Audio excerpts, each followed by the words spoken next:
नमस्कार दोस्तों, आज के इस वीडियो में आपका स्वागत है। आज हम पढ़ेंगे पाठ सातत्य तथा अवकलनीयता का भाग 6। पिछले भागों में हमने जाना एक फलन कब संतत होता है, कब अवकलनीय होता है और इन दोनों के बीच क्या संबंध होता है। साथ ही हमने जाना संयुक्त फलन, प्रतिलोम त्रिकोणमितीय फलन एवं अस्पष्ट फलनों के अवकलज किस प्रकार प्राप्त किए जाते हैं। साथ ही हमने सीखा श्रृंखला नियम। अब उसी सिलसिले को आगे बढ़ाते हैं और देखते हैं आज के इस वीडियो में हम क्या पढ़ेंगे।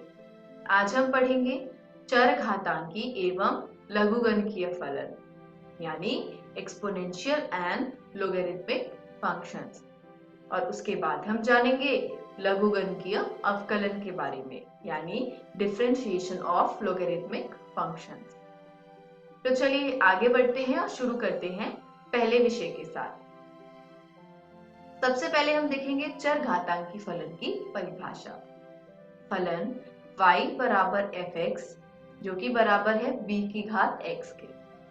वहां पर b एक धनात्मक संख्या है और जब इसका मान 1 से बड़ा होता है तब हम उसको चरघातांकी फलन कहते हैं। आइए इसको थोड़ा और विस्तार में समझते हैं और चरघातांकी फलन की कुछ विशेषताएं देखते हैं। पहली विशेषता है कि चरघातांकी फलन का प्रांत वास्तविक संख्याओं का समुच्चय r होता है। यानी कोई भी जब चरघातांकी फलन परिभाषित होता है तो उसके प्रांत में जितनी भी संख्याएं होती है वो सभी वास्तविक संख्या होती है। दूसरा तथ्य है चरघातांकी फलन का परिसर समस्त धनात्मक वास्तविक संख्याओं का समुच्चय होता है। यानी जब आप कोई एक फलन परिभाषित करते हैं तो आपने अपने पाठ संबंध एवं फलन में पढ़ा होगा कि एक प्रांत होता है और एक परिसर होता है। प्रांत में सभी वास्तविक संख्याओं का समुच्चय r है और परिसर में केवल धनात्मक वास्तविक संख्याओं के समुच्चय को लिया गया है। बिंदु 0,1 चरघातांकी फलन के आलेख पर सदैव होता है।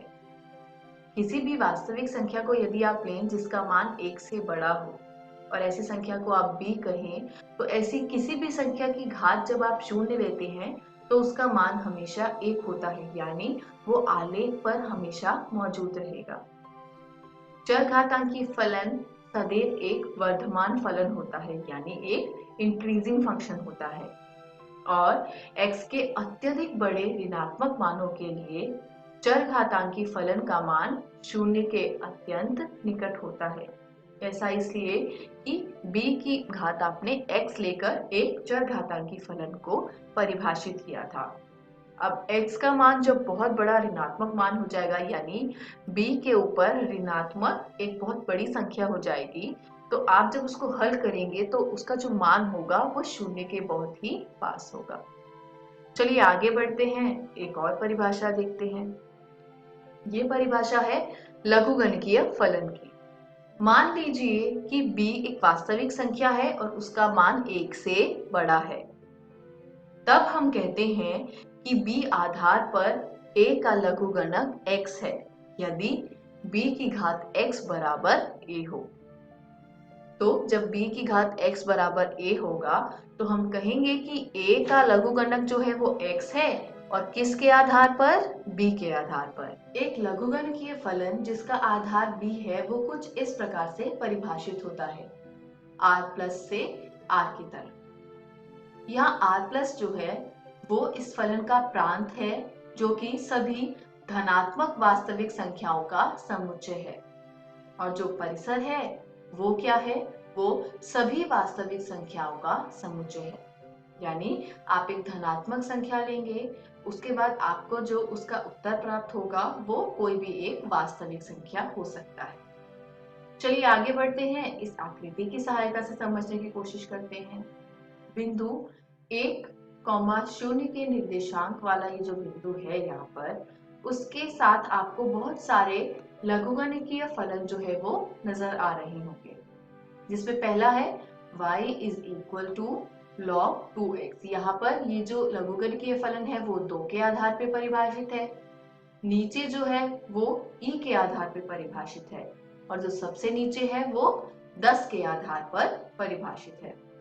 जब x y की तरफ बढ़ता है और y बराबर है log x b के आधार पर, ऐसा केवल तभी संभव है यदि b की घात y जो है वो बराबर हो x के।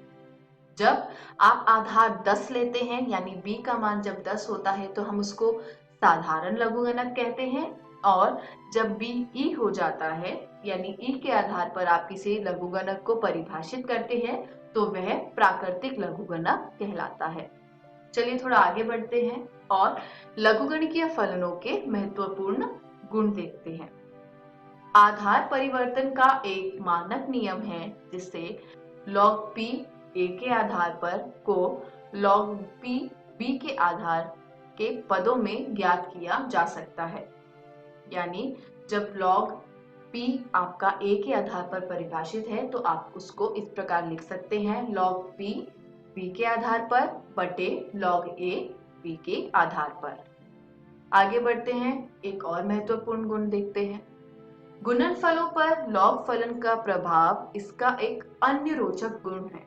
यानी जब लॉग गुणनफलनों के रूप में देखा जाता है तो वो कैसा दिखता है, आइए देखते हैं। लॉग पी क्यू यानी p और q दो फलन है, इनका गुणनफल किया जा रहा है और उस पर लॉग लगाया जा रहा है b के आधार पर।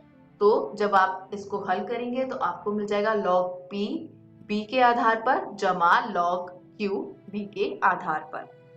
ठीक उसी प्रकार जब आप log p की घात n को b के आधार पर हल करने की कोशिश करते हैं तो जो आपकी वहां पर घात होती है वो बाहर आप सामने लिख देंगे n, जैसा कि हमने यहाँ देखा, और log को उसको जो log p है b के आधार पर उसको n से गुना कर देंगे।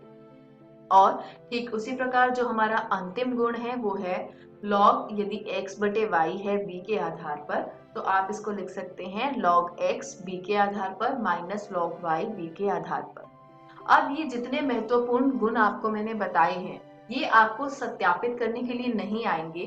प्रश्न कुछ इस प्रकार के होंगे कि उसमें ये गुणन रूप में दिया होगा या घात के रूप में दिया होगा, और यदि आपको उसका परिणाम याद है तो आप आसानी से वहां उसको हल कर पाएंगे। तो जरा इन गुणों को ध्यान से पढ़िएगा। आगे बढ़ते हैं और एक प्रमेय देखते हैं। x के सापेक्ष e की घात x का अवकलज e की घात x ही होता है। यानी जब आप d बटे dx लेते हैं ex का तो उत्तर में ex ही आता है। तो जब भी आपके पास फलन ex के रूप में होगा याद रखिएगा कि अवकलज स्वयं वही संख्या हो जाएगी।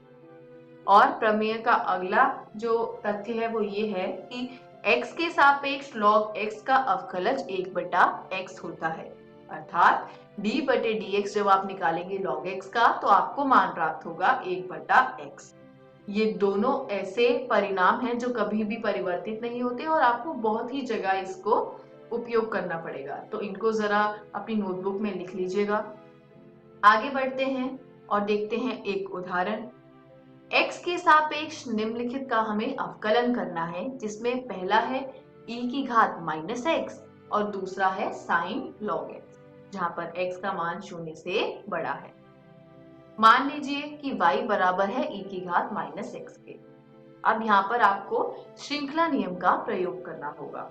dy बटे dx बराबर होगा d बटे dx किसके, e माइनस एक्स यानी e की घात माइनस एक्स के।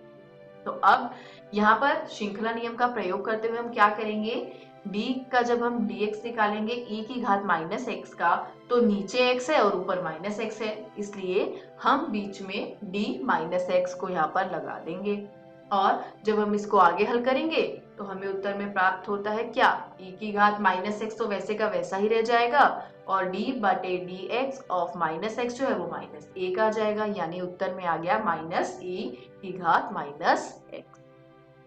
ठीक उसी प्रकार अगला उदाहरण देखते हैं। अब लेते हैं y बराबर साइन log x। यहाँ पर भी आपको श्रृंखला नियम का प्रयोग करना होगा, तो dy बटे dx बराबर होगा d बटे dx साइन log x के। तो चलिए आगे बढ़ते हैं और इसका हल देखते हैं। साइन का कोण है log x, यहाँ पर आप इसको x के सापेक्ष जब अवकलज करेंगे तो वो तो संभव नहीं होगा, इसलिए हमने यहाँ पर श्रृंखला नियम का उपयोग किया, जिसमें हमने d log x को गुना भी किया और भाग भी किया। जब हमने ये किया तो sin log x का अवकलज प्राप्त होगा cos log x, और उस प्रमेय से हमने जाना था कि log x का जब आप x के सापेक्ष अवकलज करते हैं तो आपको 1/x प्राप्त होता है। तो ये हो गया cos log x बटे x। इसी के साथ ये उदाहरण तो यहीं समाप्त हुआ। आगे बढ़ते हैं और अगला विषय देखते हैं, लघुगणकीय अवकलन। हम निम्नलिखित प्रकार के एक विशिष्ट वर्ग के फलनों का अवकलन करना सीखेंगे। देखते हैं कौन सा विशिष्ट वर्ग है। फलन y बराबर fx परिभाषित है ux की घात vx के रूप में। अब हमें लघुगणक निकालना है e के आधार पर। जब आप करेंगे तो y का यहाँ पे हो जाएगा log y, और हमने पढ़ा था कि क्या log p की घात जब n होता था तो वो n log p हो जाता था। यहाँ पर घात में vx था तो वो गुना में आ गया और log ux हो गया। तो आइए अब इसका अवकलज ज्ञात करते हैं। जब हमने इसका अवकलज ज्ञात किया तो हमको एक बात समझ आई कि बाएं पक्ष में है log y।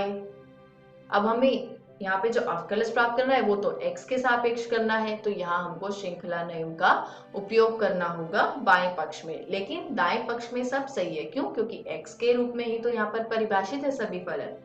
तो यहाँ हमने क्या किया, d log y बटे dy गुना dy बटे dx कर दिया। और यहाँ पर हमने जो पढ़ा था अवकलनीयता के बीजगणित में, उस सूत्र का हमने यहाँ प्रयोग कर दिया। इसका यहाँ पर प्रयोग करने से हमको हल क्या प्राप्त होगा, d log y बटे dy। log y का y के सापेक्ष अवकलज होगा 1/y Guna dy by dx। और यहाँ दाएं पक्ष में आपने क्या किया, vx वैसे का वैसे ही रहना दिया, और log ux का जो आपको अवकलज ज्ञात करना था तो उसके लिए आपने dux से गुना भी किया और भाग भी दिया, यानी एक तरह से श्रृंखला नियम का उपयोग किया। और दाईं ओर अगर देखा जाए जमा में ही आगे क्या है, dvx बटे dx जो था वो था v डैश x, और log ux ऐसे का ऐसे ही लिखा है। जब आप इसको आगे हल करेंगे तो बाएं पक्ष में वैसे का वैसे ही रहेगा, लेकिन दाएं पक्ष में थोड़ा सा परिवर्तन होगा। dux बटे dx हो जाएगा u डैश x, और d log ux बटे dux हो जाएगा 1/x। इसको जब आप हल करेंगे तो आपको ये प्राप्त होगा। हमें केवल dy बाई dx निकालना है, तो 1/y को हम दाईं ओर भेज देंगे, तो अंत में आपको एक इस प्रकार का सूत्र प्राप्त होगा। इसी के साथ आज का ही हमारा वीडियो यहीं समाप्त होता है। चलिए संक्षेप में देखते हैं आज हमने क्या सीखा। आज हमने सीखा चरघातांकी एवं लघुगणकीय फलन और लघुगणकीय अवकलन। घर जाइए, प्रश्नावली 5.3 के सभी प्रश्नों को हल कीजिए, 5.4 के सभी प्रश्नों को हल कीजिए। देखते हैं अगली वीडियो में आप क्या देखेंगे। अगली वीडियो में आप देखेंगे फलनों के प्राचलिक रूप के अवकलन। आशा करती हूँ आज का पाठ आपको समझ आया होगा। धन्यवाद।